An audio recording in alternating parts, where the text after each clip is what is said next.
Vamos a dar continuidad en esta hermosa noche. Estamos en el capítulo 2 de Apocalipsis,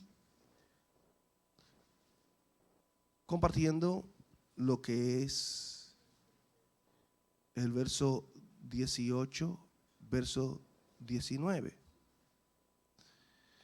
Y estuvimos hablando acerca de la iglesia de Tiatira, una iglesia que el Señor la elogia, la pone en alto, pero también el Señor la corrige. En esta ocasión estuvimos tocando el verso 20 en la iglesia de Tiatira, que habla de lo que Dios tiene en contra de esta iglesia. Y retomamos el verso 20 y leemos: para gloria del Padre, Hijo y Espíritu Santo. Pero tengo unas pocas cosas contra ti, que tolera que esa mujer Jezabel, que se dice profetiza, enseñe y seduzca a mi siervo a fornicar y a comer cosas sacrificadas a los ídolos, y le he dado tiempo para que se arrepienta, pero no quiere arrepentirse de su fornicación. Y aquí yo la arrojo en cama y en gran tribulación a los que con ella adulteran, si no se arrepienten de las obras de ella. Se pueden sentar. La semana pasada hicimos mención de esta mujer. Algunos teólogos ponen tres posturas: que posiblemente era un grupo que lo identificaban como Jezabel, o posiblemente era la esposa del pastor, o posiblemente una mujer llamada Jezabel que tenía mucha influencia y se consideraba profetisa. Y el Señor, de una manera u otra, hablamos y todo el mundo ya sabemos quién es Jezabel, de una manera u otra habla acerca de la enseñanza de esta mujer y de cómo esta mujer con sus enseñanzas desvió al pueblo del Señor, a su iglesia, a fornicar, a comer cosas sacrificadas a los ídolos. Es de vital importancia señalar que a pesar de las tantas cosas buenas y cualidades que tenía esta iglesia, porque había un remanente muy fiel, hermanos que tenían mucho amor, pero de una manera u otra el pastor, los líderes de esta iglesia les permitían, consentían, no estorbaban, como le dijo el Señor al sumo sacerdote Elí: es que tú no estorbas a tus hijos, tú no dejas que ellos hagan lo que ellos quieran. Y ustedes saben lo que le pasó en ese momento a los hijos de Elí y a Elí también. Y la iglesia, lamentablemente, toleró a esta mujer y el Señor manda la reprensión. Estas tres interpretaciones que nosotros por lo menos hemos investigado a través de los exégetas son interpretaciones que no podemos decir es esto, pero la probabilidad más grande es que era una mujer, no la esposa del pastor, la que ejercía cierta influencia allí, se llamaba profetisa. Jezabel fue una mujer con cualidades, características no buenas. Su influencia fue tan grande que el Apocalipsis hace mención de ella. Y en esta ocasión no es que el Señor esté en contra de que una mujer profetice. No podemos verlo de esa manera, porque si nos vamos nosotros al Nuevo Testamento, vamos a ver nosotros que Felipe el evangelista tenía hijas que eran profetas, ellas profetizaban. El libro de los Hechos, su capítulo 21, versículo 9, habla acerca de esto, de 4 hijas doncellas, y esta joven profetizaban. El problema no estaba en profetizar, sino que yo profetizo, que yo enseño, que yo impongo a través de la profecía. Y este es un punto que tenemos que tomarlo en consideración. Y en la iglesia de los Corintios, en 1 Corintios, su capítulo 11, verso 5, vemos al Señor que habla de la mujer que ora o profetiza con la cabeza descubierta, deshonra su cabeza, siendo lo mismo que si se rapase. O sea, que para nosotros no es extraño el que una mujer sea profeta. Pero recuerden que estas personas tenían don de profecía que Dios había puesto en ellos. La iglesia de los Corintios era una iglesia que disfrutaba de los dones espirituales. Y en esta ocasión, una vez más, Pablo habla de mujeres que tuvieron capacidad de profetizar, capacidad de un conocimiento extraordinario en la palabra.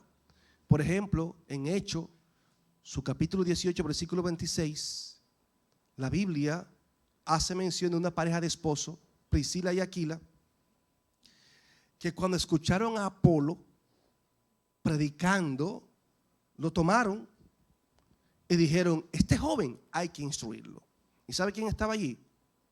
Estaba la esposa. Y esta pareja hicieron un trabajo con este joven, que era un joven elocuente, como dice la Biblia, y glorificamos a Dios por mujeres como esta. La profecía, aunque muchos hoy en día tuercen la palabra, ¿en qué aspecto? Que le enseñan alguna vez a la iglesia, la sugestionan, vamos a decirlo así, y la manipulan, dando a entenderle que nosotros como iglesia no tenemos que estar pasando por el colador, discerniendo o probando la profecía, a ver si es de Dios o no es de Dios. Y cuando la iglesia hace esto, inmediatamente el profeta quiere sugestionar a la iglesia con que no sea incrédulo, no esto, no el otro. No, eso no es lo que enseña la Biblia. Esta mujer, Jezabel, tenía esa libertad. Ella profetizaba, nadie la cuestionaba y las personas aceptaban lo que ella decía, lo que ella enseñaba. Y lo que ella estaba enseñando, lamentablemente, era muy fuera de la palabra del Señor. En Corintios, el apóstol Pablo tuvo que prácticamente corregir lo que es el uso del don de profecía. En 1 Corintios, su capítulo 14, versículo 29 al verso 33, dice la Biblia: asimismo los profetas hablen 2 o 3 y los demás juzguen. Y si algo le fuere revelado a otro que estuviere sentado, calle el primero, porque podéis profetizar todos uno por uno, para que todos aprendan y todos sean exhortados. Y los espíritus de los profetas están sujetos a los profetas, pues Dios no es Dios de confusión, sino de paz, como en todas las iglesias de los santos. Es una característica y una forma de cómo usar apropiadamente el don de profecía dentro de la iglesia. Apropiadamente. Entonces, Dios no trae confusión. Dios no anda diciendo media verdad y media mentira. Cuando Dios habla, habla verdad. Y cuando hay mentira, hay un diablo metido con un espíritu de adivinación, porque Dios no se equivoca. Dios no se equivoca. Entonces, esta palabra ya Pablo la había dado. Y esta palabra se escribió mucho antes de escribir el libro de Apocalipsis. Mucho antes. ¿Cuál era la desventaja? Que la Biblia, lo que usted y yo hoy tenemos el privilegio de tenerla completa, la iglesia primitiva no tenía ese privilegio. Recuerden que no existía la imprenta. Recuerden que esto se hacía de manera manual, escrito manualmente. Y había que transcribir. Las copias eran, yo cogía el orina y comenzaba uno a dictarme o yo a copiar todo eso. Y así era. Ahora usted y yo somos privilegiados que tenemos el rollo completo. Totalmente completo. Entonces, Pablo corrige, pero aquí vemos a una mujer que ella se llama ser profetiza. Y está profetizando y enseñando a la congregación. Y sus enseñanzas son totalmente falsas. Falsas de toda falsedad. Ella entiende que tiene un don de profecía. Ella ejerce autoridad en esta iglesia de Esmirna. Enseña y seduce. Y tal vez cuando usted ve esta palabra seducción, tal vez usted piensa que ella está acostándose con los hermanos de la iglesia. Pero su enseñanza, de una manera muy sutil, ella envolvía a las personas con sus enseñanzas. Así como el diablo seduce, así como Satanás engaña, podemos ver en la Biblia cómo Satanás en un momento determinado, Eva fue engañada por él. La sedujo, la engañó, como nos engaña a nosotros. En 1 Timoteo 2:14, la Biblia dice, y Adán no fue engañado, sino que la mujer, siendo engañada, incurrió en transgresión. O sea, el enemigo siempre buscará la forma de cómo engañarnos de manera muy sutil. Esta mujer tenía muchas artimañas. Era una mujer muy astuta, por eso se compara con Jezabel. Todas las características, cualidades o malas cualidades que tenía Jezabel, las tenía esta mujer de la iglesia de Esmirna. Entonces, ustedes saben que dentro de la iglesia se introdujeron muchos falsos maestros. Si nos vamos, por ejemplo, en Efesios, su capítulo 4, versículo 14, la Biblia habla de la mentalidad que tenemos que tener como iglesia. La iglesia de Esmirna, de una manera u otra, era una iglesia que le faltaba madurez. Era una iglesia que le faltaba conocimiento. Conocimiento. Porque cuando usted tiene un conocimiento claro de la palabra, a usted no le meten yuca por batata. Ni gato, perdón, tiatira, ni gato por liebre. No, para nada, amado. Pero, ¿qué está reprendiendo el Señor? Que el liderazgo no salió al frente a confrontar a esta mujer, a confrontar las enseñanzas. Y quiero decirle, amado, que ese es un error que alguna vez nosotros cometemos. Cuando alguien públicamente, una iglesia, dice una profecía y contradice la palabra, o coge una enseñanza y tuerce totalmente la Biblia, y utilizan profecía para interpretar la Biblia también, usted no puede aceptar eso como bueno y válido. ¿Por qué? Porque esta mujer al pecado no le estaba llamando pecado. Y lo vamos a ver más adelante. En Efesios 4:14 dice, para que ya no seamos niños fluctuantes llevados por doquiera de todo viento de doctrina, por el estratagema de hombres que para engañar emplean con astucia las artimañas del error. O sea, vemos aquí que estas personas que se dejan arrastrar son comparados como niños fluctuantes. Ustedes saben que los niños son fáciles de usted engañarlo, de usted manipularlo, porque no tienen la madurez, no tienen el conocimiento. Y es triste que el Señor compare a la iglesia que somos como niños fluctuantes. Y por eso también el apóstol Juan en su primera epístola habla acerca de esto. En su capítulo 2, versículo 26 dice, he escrito esto sobre los que os engañan. Y ustedes saben que Juan tuvo que enfrentar a muchos falsos maestros. El gnosticismo fue una religión de mucha influencia en la iglesia primitiva. Y esta persona arrastraba al pecado a un grupo que estaban dentro de la iglesia.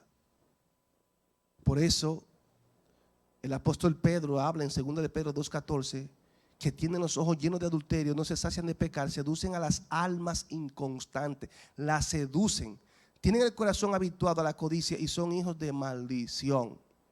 Entonces, esta persona llevó ciertas falsas profecías y enseñanzas, y este es un punto que yo quiero que la iglesia ponga mucha, pero mucha atención.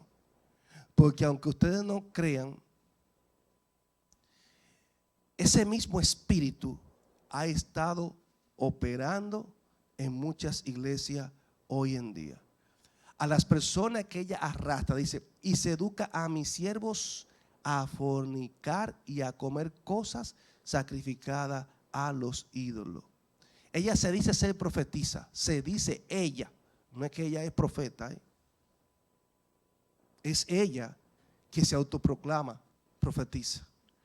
Y como ella se autoproclama profetisa, ella enseña y a la vez con su enseñanza seduce a su siervo a fornicar y a comer cosas sacrificadas a ídolos. Esa palabra fornicar, porneia, usted podría decir que posiblemente le estaba enseñando a convivir unos con otros en fornicación, pero esta palabra significa toda inmoralidad sexual.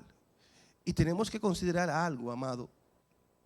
Por ejemplo, las enseñanzas del gnosticismo, que tuvieron mucha influencia en esa época, ellos, uno de los males más grandes es que decían que el cuerpo en sí era malo. Y que usted y yo no podíamos hacer más nada porque su naturaleza era mala. Entonces, como la naturaleza es mala, el cuerpo por naturaleza lo que va a hacer es pecar en sí mismo. Entonces, como el cuerpo era impuro en sí mismo, no importa lo que pecara, no se iba a contaminar más de lo que es, porque ya está contaminado. Entonces, esa enseñanza, amado, también se metieron dentro de la iglesia. Y posiblemente esa palabra de fornicación está relacionada con esa postura del gnosticismo. Ustedes saben que los templos se hacían ciertos rituales a ciertas deidades y ciertos dioses y se prostituían allí. Se prostituían las mujeres. Pero como el cuerpo no se contamina, no hay ningún problema porque el cuerpo está contaminado. Y si algo está sucio, ya no se va a ensuciar más. Entonces, ¿qué quiero decir con esto? Que las personas entendían que no pecaban, que con el cuerpo no se pecaba.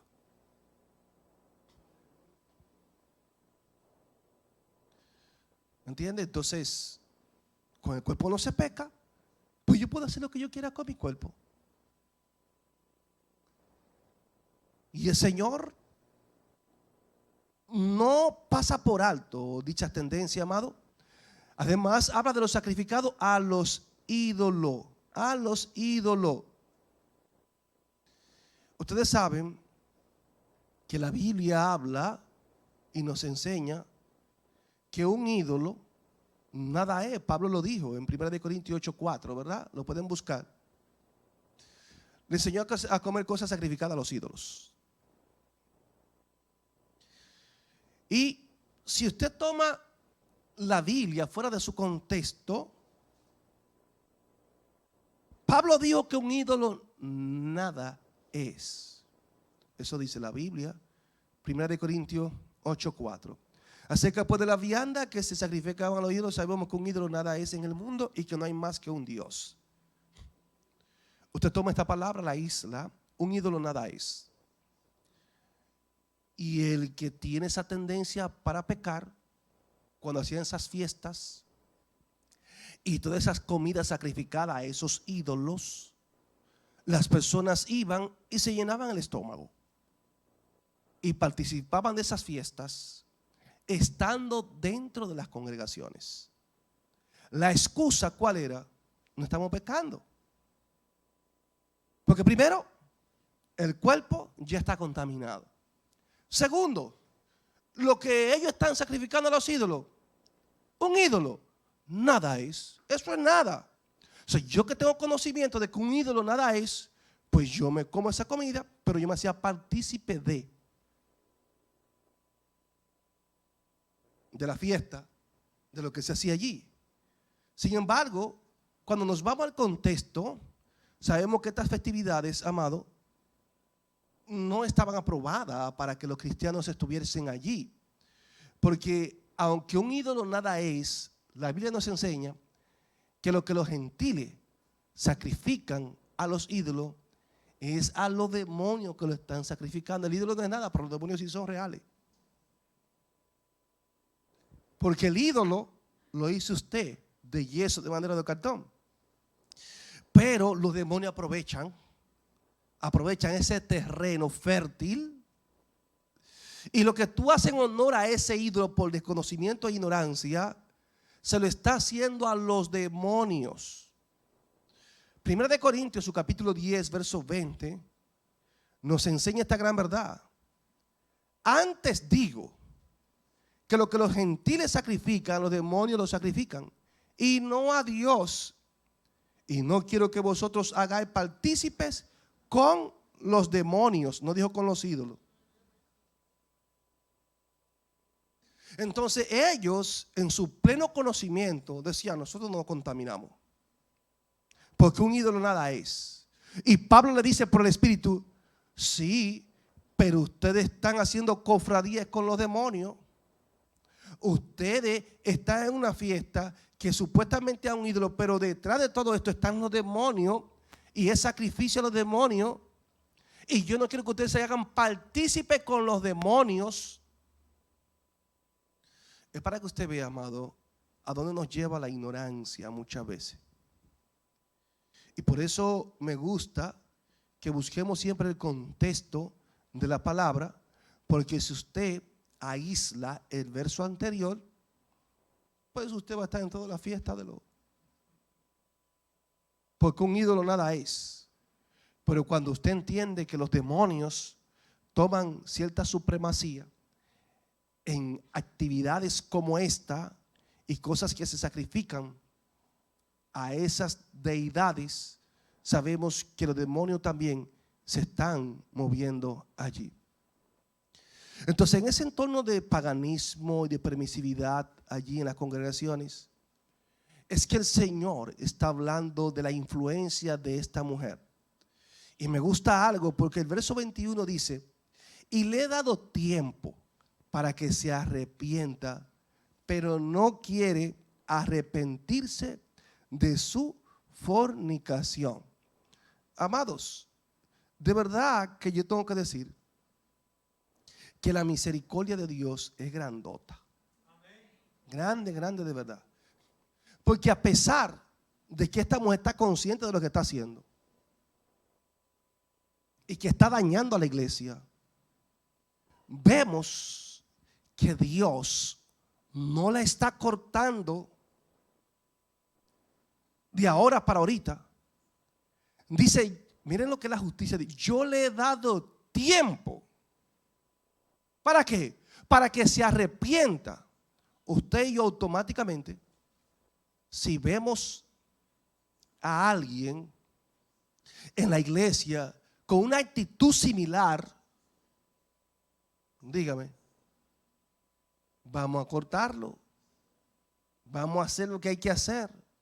Todo eso es verdad, porque la Biblia enseña.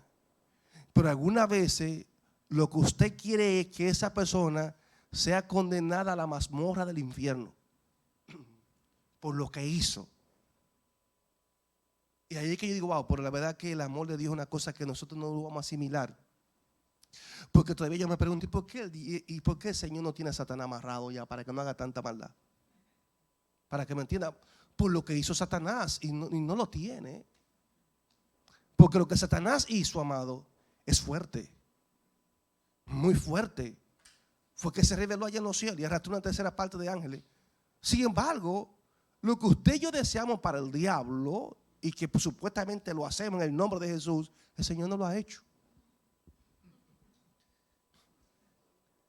Hay muchos que nos hemos adelantado a lo que Dios tiene para él. Ya lo amarramos, lo mandamos al abismo y lo escupen: diablito, te piso, te escupo, te esto y te lo otro. Pero, Padre, es fuerte, muy, muy fuerte, amado. Y triste también a la vez, muy triste. Y notamos aquí cuál es la misericordia del Señor. Porque a una persona como esta, El Señor le está dando oportunidad. ¿Para qué? Para que se arrepienta, amado. Es por esto que a usted y a mí no nos pueden poner a hacer un juicio. Porque usted y yo rápidamente vamos a condenar a las personas y vamos a decir, ese no tiene ya otra oportunidad. Sí, así de sencillo. No tiene segunda oportunidad. ¿Y por quién es usted para decir que esa persona no tiene una segunda oportunidad? ¿Quién es usted? ¿Quién soy yo? ¿Es usted Dios? Y algunas veces nos ponemos en el lugar de Dios, amado. En el lugar de Dios. A condenar a los demás en el lugar de Dios. Como si fuésemos Dios.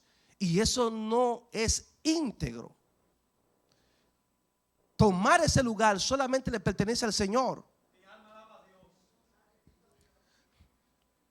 Entonces el Señor le está dando esa oportunidad para que se arrepienta, para que venga el arrepentimiento. O sea, por más pecador que usted sea, amado, siempre vamos a ver la misericordia de Dios. Porque si usted analiza bien las características y cualidades de esta mujer comparado con Jezabel, que los perros se la comieron cuando Jehú la lanzó de allá. Amado, ¿qué compasión merecía una mujer seductora, pecaminosa, inmoral, que enseñaba al pueblo a fornicar? ¿Qué compasión? Ninguna. Eso digo yo y usted sea sincero. No merecía compasión, amado, para nada. Y sin embargo vemos aquí a Dios concediendo, otorgando una oportunidad. ¿Para qué? Para que se arrepienta. Y aquí es que nosotros vemos lo que muchas veces no queremos ver. La gracia de Dios. ¿Merecía esta mujer esa gracia? ¿Se la ganó? Pero Dios, por compasión, por amor. Hay gente que quiere presentar a Dios como lo más malo que hay, lo más injusto que hay. Amado, cuando ustedes ven que Dios baja un juicio, es porque hace siglo que nos dio oportunidad para que nosotros nos arrepintamos. E hicimos caso omiso al llamado de Dios. Entonces el Señor le dio tiempo suficiente a esta mujer. Le dio oportunidad para que de ese extravío volviese a la luz.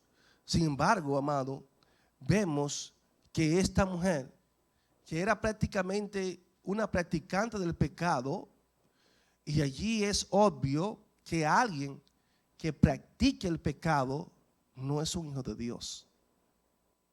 Yo sé que estamos en la iglesia, pero alguien que practica el pecado. Yo no estoy diciendo que alguien que peque no es hijo de Dios, porque cualquiera podemos pecar en un momento determinado. Somos seres humanos. No estamos viviendo para pecar todos los días, pero podemos pecar en un momento determinado. Y por eso Juan habla de lo que es tú pecar en un momento determinado. Y yo creo que eso es practicar el pecado. Pero me gusta algo, que cuando verdaderamente tú tienes un encuentro con el Señor, amado, es muy difícil que tú te entregues a la práctica del pecado. Cuando somos regenerados, cuando nacemos de nuevo, eso es regeneración, nacer de nuevo, se hace difícil que esa vieja naturaleza sea la que predomine en tu vida. Entonces esta mujer lamentablemente le hacía falta un encuentro con Dios. Por eso Juan en su primera epístola, en su capítulo 3, versículo 9 dice: todo aquel que es nacido de Dios no practique el pecado, porque la simiente de Dios permanece en él y no puede pecar porque es nacido de Dios. O sea, siempre procuremos, amado, tener esa relación con el Señor. Dejar que el Espíritu Santo haga esa obra en nosotros. Cuando tú dejas que el Espíritu Santo entre a tu vida, amado, es una obra tan linda que usted, lo que Dios aborrece, lo va a aborrecer. Y lo que Dios ama, usted lo va a amar, aunque vaya en contra de su voluntad o de mi voluntad. Amén. Entonces, aquí vemos que Dios le dio oportunidad para que ella se arrepintiese, pero no se arrepintió. La iglesia de Tiatira, lamentablemente, falló ¿en qué?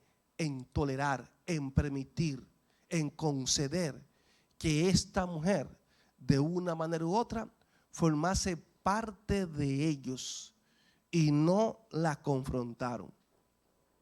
Por eso, amado, vemos aquí que Dios, a pesar de su gracia, muchas veces la rebeldía nos lleva a nosotros a rechazar la gracia de Dios.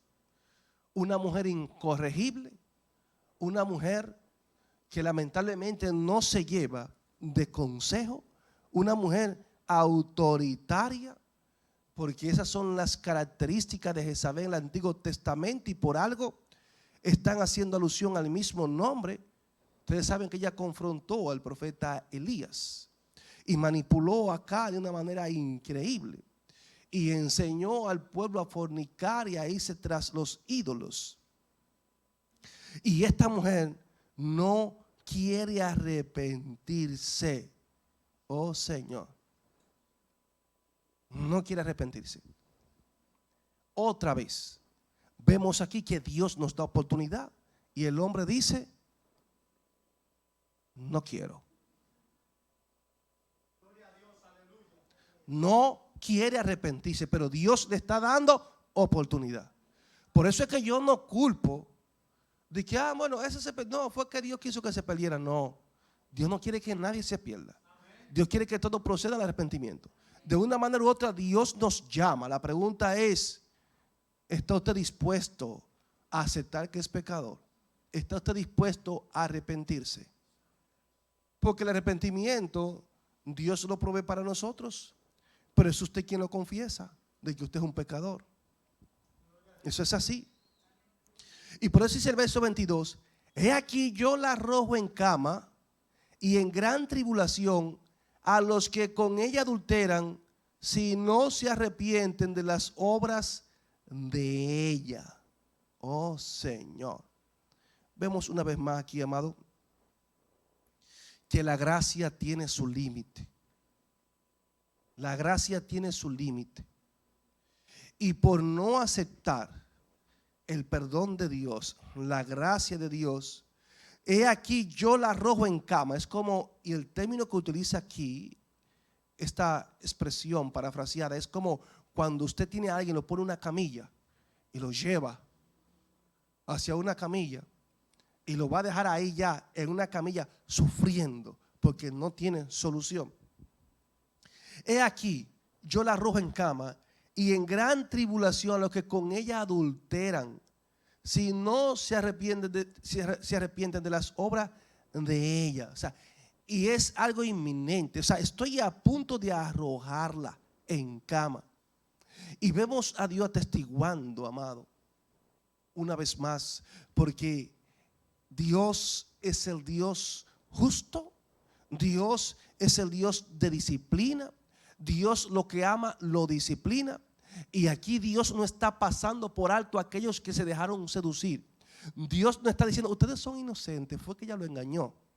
No, ustedes se dejaron arrastrar, ustedes se contaminaron, y si ustedes no se vuelven de esa práctica, también el juicio será para ustedes. O sea, yo puedo ser una persona inocente, pero si yo me dejo engañar y entro en una doctrina falsa y me acostumbro a practicar el pecado creyendo que estoy bien, amado, tarde o temprano, por más inocente que yo parezca, los juicios de Dios me van a caer. Ay, que Dios es muy bueno, fue que lo engañaron. Bueno, ¿por qué los juicios van a caer? Porque Dios tiene una y miles de advertencias en la Biblia para que usted no se deje engañar. Entonces hay personas que saben mucho de las noticias, de lo social, de lo que pasa en la farándula, de los famosos, de Hollywood, y saben un poco de la Biblia. Sin embargo, vemos aquí al Señor que está haciendo un llamado no solamente a esta mujer, le está diciendo ahora aquellos que entraron en la idolatría, aquellos que fornicaron, aquellos que se desviaron, que si ellos no se arrepienten, si ellos no se retractan, lo mismo que le va a pasar a esta mujer, le va a pasar a ellos. Y habla de gran tribulación, diciendo, en esa enfermedad no va a ser una enfermedad así, como se murió como un pajarito. No, no, no, no. Es una enfermedad con sufrimiento, con dolor. Y aunque ustedes no lo crean, amado, hay personas que están enfermos por el juicio de Dios. Por eso es que hay que tener discernimiento. Usted quiere muchas veces que todo el que esté enfermo Dios lo sane, pero usted no sabe muchas veces el origen, el por qué esa persona está enferma. Porque hay personas que obligatoriamente Dios lo tiene que procesar para salvarlo. Señor, sana, Señor. No, no, es que Dios tiene que procesarlo. Señor, mire, por eso que usted no puede decir que yo ordeno que te sane. No, no, no. Es que usted no sabe quién está operando allí. Porque con relación a la Santa Cena, dice que muchos que la tomaron indignamente, ¿qué le pasó? Fueron enfermos y murieron. ¿Y quién dice la Biblia que hizo ese juicio? Lo hizo el Señor. No estaban para morir en ese momento, pero, óigame, pero su pecado, su falta de temor a Dios, lo llevó a una muerte a destiempo, como dicen por ahí. No, pastor, todos tenemos un día para morir. Sí, hay muchos que adelantan ese día por su forma de vivir. Lo adelantan. Y muchas veces Dios lo determina. Entonces vemos aquí que el apóstol Juan sigue hablando, utiliza el término de adulterar, un poquito más preciso, limitado, hablando de pecados sexuales. O sea que este grupo de personas, podríamos decir que alegóricamente hablando, estaban sumergidos en prácticas que no eran del agrado del Señor. Prácticas que incurren personas que están casados, personas que tienen su pareja. Entonces, amado, por más que usted y yo queramos justificar el pecado no se puede justificar. Los apetitos perversos de la carne, nosotros tenemos que orar para que Dios nos ayude cada día y no entregarnos a ellos. Pedí a Dios que nos dé a nosotros siempre ese dominio propio. Dominio propio. Y por más enseñanza que la poligamia, como muchos que han querido meter también entre los mormones, ustedes saben que tuvieron su problema. John Smith metió de que los hombres podían tener varias mujeres. La poligamia, sin embargo, dejaron el diseño original de Dios a un lado. Porque me gusta algo, que Dios no le puso 3, 4, 5 Evas, no, le puso una. Entonces, si no se arrepienten de las obras de ella, el juicio de Dios sobre aquellos que seguían esa enseñanza era inminente. Tenga mucho cuidado, amado. Por eso tenemos que tener esa mentalidad de retorno cuando estamos mal, de humildad y reconocer cuando no lo estamos haciendo bien. Siempre vaya a la Biblia. El arrepentimiento es algo que mueve el corazón de Dios. Porque es que aunque yo vaya de frente para acá, me voy a poner de frente para acá cuando yo me arrepienta. O sea, voy a dejar de hacer lo que yo estaba haciendo. Entonces, lamentablemente estas personas o esta mujer no tenía esa actitud de ella arrepentirse. Y por eso, 2 Corintios 5:17 dice que de modo que si alguno está en Cristo, nueva criatura es. Las cosas viejas pasaron aquí, que todas son hechas nuevas. Lo único que hace que desaparece el pecado en la vida del hombre es el arrepentimiento, porque provoca a que la sangre de Cristo, quien nos limpió de todo pecado, sea aplicado en tu vida y sea aplicado en mi vida. Sin arrepentimiento no hay remisión de pecado. Bien, eso lo tenemos que entender. Y sigue hablando el verso 23, aquí muy interesante. Y a sus hijos heriré de muerte, y todas las iglesias sabrán que yo soy el que escudriña la mente y el corazón, y os daré a cada uno según vuestras obras. Ay, Señor.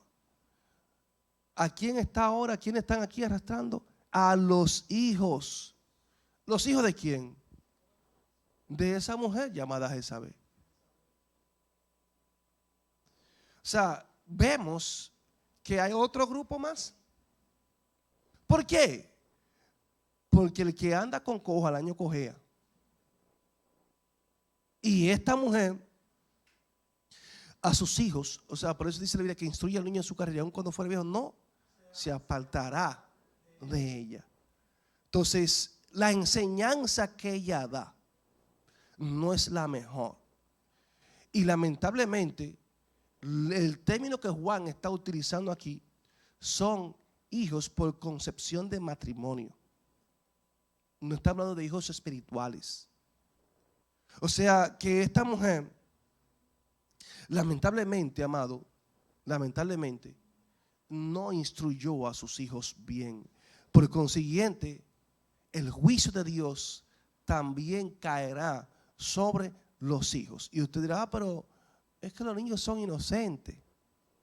Amado, si los hijos son mal criados, si a los hijos usted no le enseña a temer a Dios, porque usted es el instrumento para que su hijo se encuentre con el Señor, lamentablemente también los juicios lo van a arrastrar. El Señor es misericordioso, el Señor es amoroso, pero a sus hijos heriré de muerte, a sus hijos. Y todas las iglesias sabrán que yo soy el que escudriña la mente y el corazón, y os daré a cada uno según vuestras obras. ¿Qué nosotros vemos aquí? Un evangelio, amado, y se lo digo a la iglesia, amado, el evangelio de apariencia no es bueno. El evangelio hipócrita, el Señor lo condena. Vivir de la apariencia, aparentando algo que no soy, no es saludable espiritualmente. Eso es autoengañarnos. Por eso el Señor enfáticamente dice que toda la iglesia sabrán que yo soy el que escudriña la mente y el corazón, diciendo, óyeme, para ustedes todo estaba bien, pero yo veo más allá de lo que ustedes ven. Y como yo veo más allá de lo que ustedes ven, aquí ustedes lo tienen con título. Aquí ustedes lo tienen, las obras de los nicolaitas que les gustaban los títulos. Usted le puede poner aquí reverendo, apóstol, lo que usted le quiera dar, doctor. Sin embargo, yo lo que tengo es un juicio de muerte. Porque hay personas que en el evangelio quieren vivir de la apariencia. Y vemos aquí que lamentablemente, a Dios nadie lo engaña. A Dios nadie lo engaña, nadie. Y Dios disciplina a aquellos que ama, y la disciplina del Señor tiene un propósito: restauración. Algunas veces a usted no le gusta que lo disciplinen, dice que la disciplina no causa alegría. Pero si no nos disciplina, no hay forma que nos restauremos. Si usted no corría a sus hijos se ponen malcriados. Si usted lo consiente, y aunque lo hagan mal, usted no le da a entender de que está mal, entonces se volverá un niño engreído, irrespetuoso, petulante, porque no tiene a alguien que lo estorbe, alguien que lo corrija. Entonces, estas son enseñanzas, amado, que tienen que despertarnos a nosotros. Y vemos aquí, aunque usted no lo crea, que hay pecados que son de muerte. Y la Biblia habla de pecado de muerte. Por lo cual dice Juan, en 1 de Juan 5:16, por lo cual no, dice que lo mejor es que ni oren por esos pecados. Pecados que son de muerte. Y la gente quiere relajar. Y estamos en una sociedad hoy en día pragmática, relativista, donde nada es nada. Hoy en día nada es nada. La gente hace y deshace. No. Miren, no todos los pecados Dios lo va a perdonar. Hay pecados que traen juicio, amado. Óigame, juicio. Hay pecados que son de muerte. Y usted y yo no podemos ignorarlo, pasarlo por alto. Entonces, aquí, como dice Hebreos 10:26, que es un verso que usted y yo no podemos así tomarlo como con esa ligereza. Este es un verso que nos confronta prácticamente a todos. A todos. Porque si pecáramos voluntariamente, después de haber recibido el conocimiento de la verdad, ya no queda más sacrificio por los pecados, sino una horrenda expectación de juicio y del borde de fuego que ha de devorar a los adversarios. Y habla ahí de la ley de Moisés, las consecuencias que tenía, y pone la sangre de Cristo por encima de la ley de Moisés. Que si había castigo para aquel que la violaba, entonces, ¿por qué hay que pasar por alto cuando pisoteamos la sangre de Cristo? Así que, amados, tomemos estos consejos y aprendamos de esta iglesia de Tiatira para nosotros no caer en los errores que ellos cayeron. Estas enseñanzas no es para que nosotros sepamos demasiado de la Biblia. Estas son enseñanzas para que podamos asimilarla y aplicarla para que no se repita la misma historia con nosotros.